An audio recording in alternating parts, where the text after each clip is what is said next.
Good morning, everyone. Today's our subject is Manufacturing Engineering 3, Unit 2, Grinding and Super Finishing Processes. Topic name is Structure of Grinding Wheel. Objective of this lecture: Structure of Grinding Wheel, Grade Size, Grade, Structure. Grade Size of Wheel.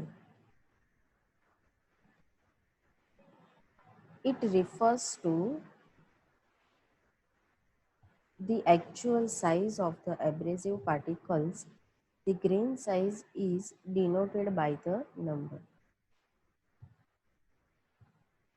જે એબ્રેસિવ પાર્ટિકલ્સની size છે, એબ્રેસિવ પાર્ટિકલ્સની size છે એના ઉપરથી એને denote કરવામાં આવે છે એની ગ્રેન સાઇઝ.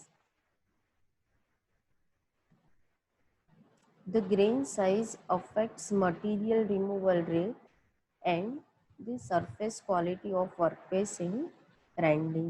જે ગ્રેન સાઇઝ છે એબ્રેસિવ પાર્ટિકલની એને ઉપરથી મટીરિયલ રિમૂવલ રેટ અને સરફેસ ક્વોલિટી ડિફાઇન કરી શકાય છે. એની ગ્રેન સાઇઝની ઇફેક્ટ મટીરિયલ રિમૂવલ રેટ ઉપર અને સરફેસ ક્વોલિટી ઉપર થઈ શકે છે. અહીં નીચે બતાવેલા છે એ કાઇન્ડ ઓફ ઓપરેશન કરવા માટે કેવી ટાઈપની ગ્રેન સાઇઝનો યુઝ કરવામાં આવે. કોર્સ ગ્રેન સાઇઝ કે કોર્સ ગ્રીડ સાઇઝ હોય તો એને 10 to 24 નંબરથી ડિનોટ કરવામાં આવે છે. ડિફરન્ટ ગ્રેન સાઇઝ જેમ જેમ નંબર્સ વધતા જશે તેમ તેમ સાઇઝ ઓછી થતી જશે, કોર્સનેસ એની ઓછી થતી જશે. મીડિયમ છે એ 30 to 60 સુધી ગ્રેન સાઇઝ, ફાઇન જે છે 80 to 180 સુધી અને વેરી ફાઇન 220 to 600 સુધીની ગ્રેન સાઇઝ છે. જેમ નંબર્સ વધશે તેમ સાઇઝ ઘટશે. Large grid, big grinding capacity, rough workpiece surface. Large grid એટલે કોર્સ ગ્રીડ ક્યાં યુઝ કરવામાં આવે છે? તો જ્યાં વધારે ગ્રાઇન્ડિંગ કરવાનું હોય અને રફ સરફેસ મેળવવાની હોય તે જગ્યાએ. Then fine grit, small grinding capacity, નાના વર્કપીસીસ ગ્રાઉન્ડ કરવાના હોય, સ્મૂથ વર્કપીસ કરવાના હોય તે જગ્યાએ ફાઇન. એટલે ગ્રેજ્યુઅલી અહીંયાથી મેટલ રિમૂવલ રેટ ઓછો થતો જશે અને ફિનિશિંગ ઇમ્પ્રૂવ થતું જશે. અહીંયા ઉપરથી જેમ નીચે આવતા જઈશું course, medium, fine, very fine તેવી રીતે. નાઉ ગ્રેડ ઓફ ગ્રાઇન્ડિંગ વ્હીલ. આપણે આ જે જોયું તે હતું ગ્રેન સાઇઝનું ગ્રીડ હતી. હવે ગ્રાઇન્ડિંગ વ્હીલનું ગ્રેડ જોઈશું આપણે. Grade or hardness indicates the strength with which the bonding material holds the abrasive grains in the grinding wheel. Grade જે છે એ એની હાર્ડનેસ ઇન્ડિકેટ કરે છે, સ્ટ્રેન્થ ઇન્ડિકેટ કરે છે કે જેની મદદથી એ બોન્ડિંગ મટીરિયલ સાથે જકડાઈ રહે છે. એબ્રેસિવ ગ્રેન્સ બોન્ડિંગ મટીરિયલ સાથે જકડાઈ રહે છે એ એની ગ્રાઇન્ડિંગ વ્હીલની ગ્રેડ કહી શકાય એને. This means the amount of force required to pull out a single bonded abrasive grit by bond fracture. It does not refer to the hardness of the abrasive grain. આનો મતલબ એબ્રેસિવ ગ્રેનની hardness નથી, but આનો મતલબ એ છે કે bonding જે થયેલું છે એમાંથી એબ્રેસિવ પાર્ટિકલ કેટલું ઇઝીલી છૂટું થઈ શકે છે તે. આ જે ગ્રેડ આપેલા છે એ ગ્રાઇન્ડિંગ વ્હીલના છે, એબ્રેસિવ ગ્રેનના નથી. એટલે ગ્રાઇન્ડિંગ વ્હીલ કેટલું ફર્મલી, કેટલું હાર્ડલી, કેટલું સ્ટ્રેન્થથી એબ્રેસિવ પાર્ટિકલ્સને હોલ્ડ કરી શકે છે તે છે. Therefore, a soft grade should be chosen for grinding hard material. On the other hand, during grinding of low strength, soft material grade does not wear out so quickly. તેથી જ્યારે soft grade choose કરવામાં આવે, soft ગ્રેડનું grinding wheel choose કરવામાં આવે તો એ hard material ઉપર કરવામાં આવે છે. હાર્ડ મટીરિયલનું ગ્રાઇન્ડિંગ કરવું હોય તો સોફ્ટ ગ્રેડનું વ્હીલ ચૂઝ કરવામાં આવે છે, જ્યારે low strength soft material grade does not wear out so quickly, એટલે એનું ઝડપથી ઘસારો નથી થતો જ્યારે આ રીતે ચૂઝ કરવામાં આવે છે ત્યારે. ગ્રેડ ઓફ ગ્રાઇન્ડિંગ વ્હીલમાં કન્ટિન્યુ કરીએ તો the selection of particular grade of wheel is largely governed by the nature of work, its composition, size and hardness. આ ગ્રાઇન્ડિંગ વ્હીલ જે છે એ ગ્રાઇન્ડિંગ વ્હીલને સોફ્ટ, મીડિયમ અને હાર્ડથી ક્લાસિફાય કરવામાં આવે છે. સોફ્ટ વ્હીલ જે છે એથી એચ સુધી છે, મીડિયમ વ્હીલ આઈથી પી અને હાર્ડ વ્હીલ જે છે ક્યુથી ઝેડ સુધી છે. અહીંયા ગ્રાઇન્ડિંગ વ્હીલના ગ્રેડની વાત કરીએ છીએ. સોફ્ટર ગ્રેડ છે હાર્ડર મટીરિયલ માટે યુઝ કરવામાં આવે છે, હાર્ડર ગ્રેડ છે સોફ્ટ મટીરિયલ માટે યુઝ કરવામાં આવે છે. Structure of grinding wheel. This term denotes the spacing between the abrasive grains, or in other words the density of the wheel. વ્હીલમાં એબ્રેસિવ ગ્રેઇન્સ જે છે એ કેટલા પાસે પાસે ગોઠવાયેલા છે, વ્હીલની ડેન્સિટી કેવી છે એના ઉપરથી સ્ટ્રક્ચર નક્કી કરવામાં આવે છે ગ્રાઇન્ડિંગ વ્હીલનું. Structure of grinding wheel is designated by number. Structure જે છે એ નંબર વડે ડેઝિગ્નેટ કરવામાં આવે છે. સ્ટ્રક્ચર છે ગ્રાઇન્ડિંગ વ્હીલનું એ નંબર્સથી કરવામાં આવે છે. આગળ જે આપણે જોયું હતું એ ગ્રાઇન્ડિંગ વ્હીલમાં એ લેટર્સથી કરવામાં આવતું હતું. This structure should be open for grinding wheels engaged in high material removal to provide cheap accommodation space. Hard material remove જ્યાં થતું હોય એ જગ્યાએ ઓપન સ્ટ્રક્ચર હોવું જોઈએ કે જેથી ચીપ એકોમોડેશન માટે સ્પેસ મળી રહે.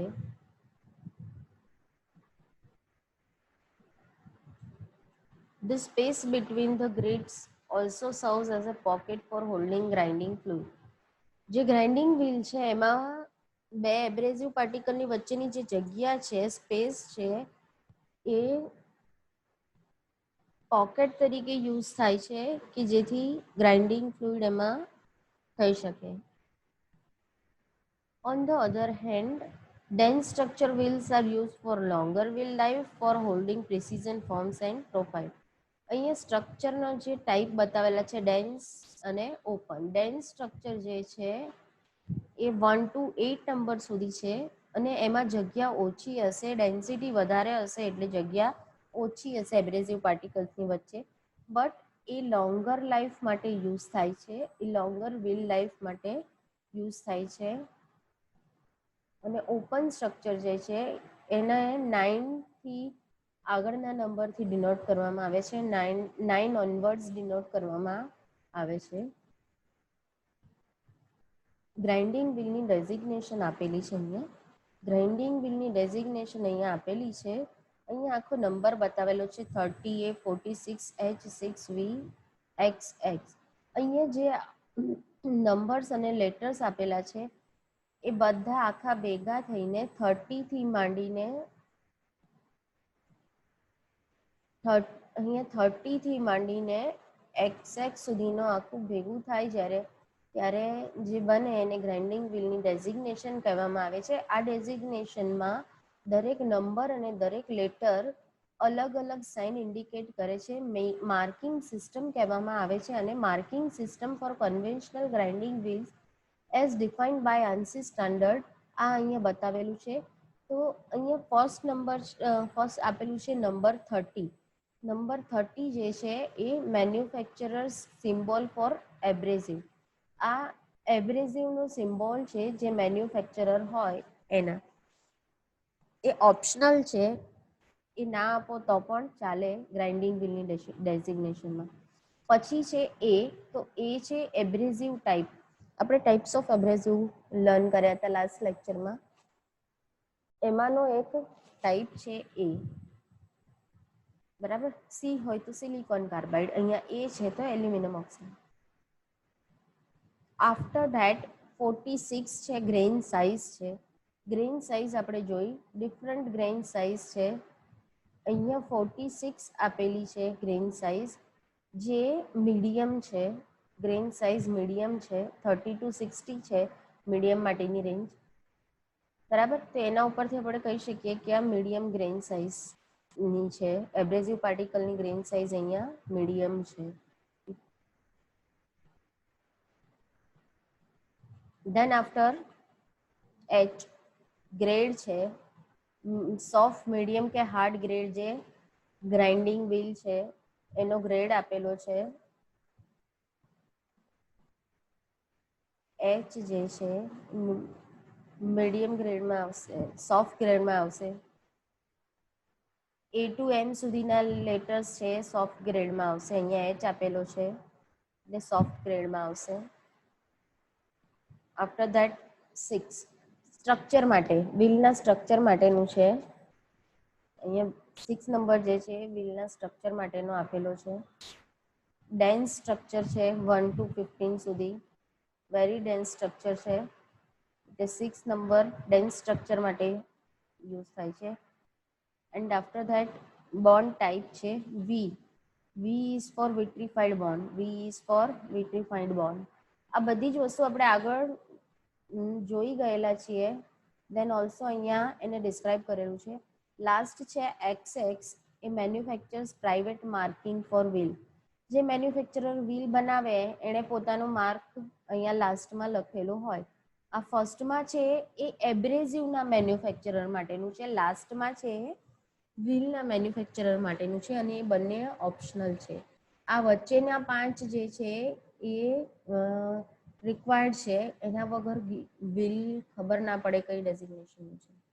પહેલું અને છેલ્લું ઓપ્શનલ છે.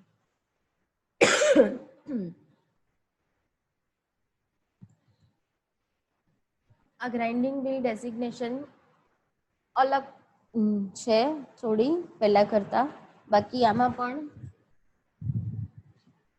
એ જ રીતે છે. ફર્સ્ટ અને લાસ્ટ, ફર્સ્ટ જે છે એ એબ્રેઝિવ ટાઈપનું છે. સેકન્ડ છે એબ્રેઝિવ ટાઈપ આપેલું છે. ફર્સ્ટ એબ્રેઝિવના મેન્યુફેક્ચરર છે. આ ડી છે એબ્રેઝિવના ટાઈપ છે. અહીંયા 150 જે છે એ ગ્રેઇન સાઇઝ છે. ગ્રેઇન સાઇઝ અહીંયા ફાઇન છે. પી જે આપેલો છે એ ગ્રેડ આપેલો છે, વ્હીલનો ગ્રેડ આપેલો છે એ મીડિયમ ગ્રેડ છે. વાય છે એ મેન્યુફેક્ચરરની ડેઝિગ્નેશન છે, જે વ્હીલનું મેન્યુફેક્ચરર છે એની. એમ જે છે એ બોન્ડ ટાઈપ છે. અહીંયા મેટલ બોન્ડ છે એટલે એમ છે. ઝેડ જે છે બોન્ડનું કોઈ મોડિફિકેશન કર્યું હોય તો એ અહીંયા ઝેડ થી ઇન્ડિકેટ કરવામાં આવે છે. 3 નંબર આપેલો છે ડેપ્થ ઓફ એબ્રેસિવ. જે એબ્રેસિવ યુઝ કરેલા છે એની વર્કિંગ ડેપ્થ કેટલી છે એ અહીંયા આની મદદથી જાણી શકાય છે. બરાબર, તો આ ગ્રાઇન્ડિંગ વ્હીલની ડેઝિગ્નેશન છે. આ બેમાંથી કોઈ પણ એક રીતે ગ્રાઇન્ડિંગ વ્હીલને આઈડેન્ટિફાઈ કરી શકાય છે. આના પછીનો જે ટોપિક છે એ આપણે નેક્સ્ટ લેક્ચરમાં કવર કરીશું. Thank you everyone.